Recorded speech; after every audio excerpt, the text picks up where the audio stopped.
Hello, my name is Esteban Hernandez. I am a biomedical engineer major. A really cool fact about myself is that I like playing video games, and I would love to start streaming, but still haven't gotten there. It's a progression.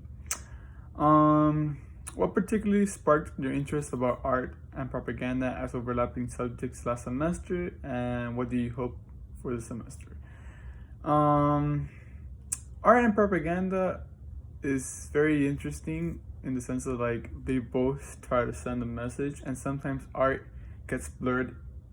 Like the message of an art piece can also get blurred into what is considered propaganda, specifically with murals, like in dictator country in countries like Cuba or China, they rely heavily on images, and images can be really strong. As I learned from last semester, an image has really powerful messages, depending on how it's used and how its message can be twisted or turned. Specifically in politics, politics like to um, send messages that tend to sometimes be distorted, or they try to empower, or depending on what type of propaganda and what type of situation people look at it, it's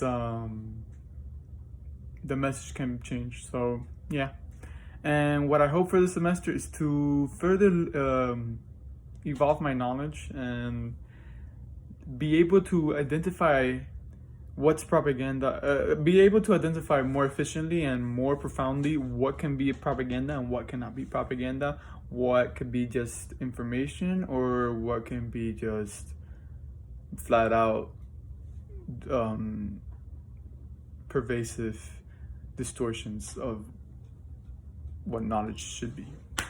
Um, Discuss a few current events from the past 3 or 4 months that have direct or indirect associations with what you learned thus far in this course.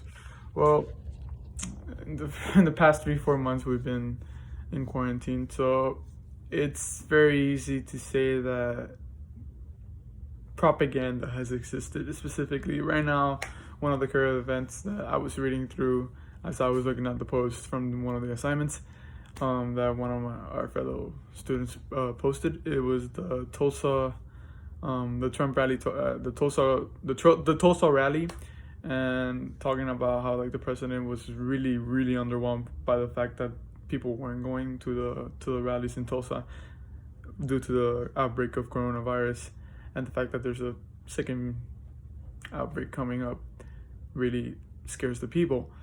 The fact that the president still thinks that it's correct to have people inside a stadium is kind of scary.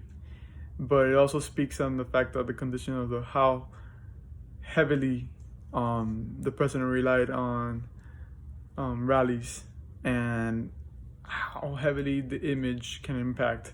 So that's not art, but that's like that was an article that really like took me out of perspective. But there's another one. There's another image, an actual art piece that actually spoke to me, in the sense of it's called Duck Duck Noose.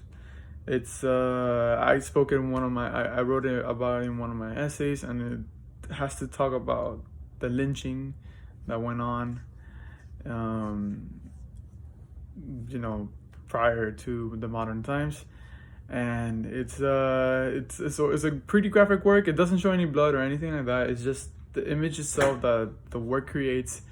It really gets people out to think, and it really strikes. It's very obvious what's going on. It shows 6 chairs all placed in a circle, and each chair contains a KKK member mask.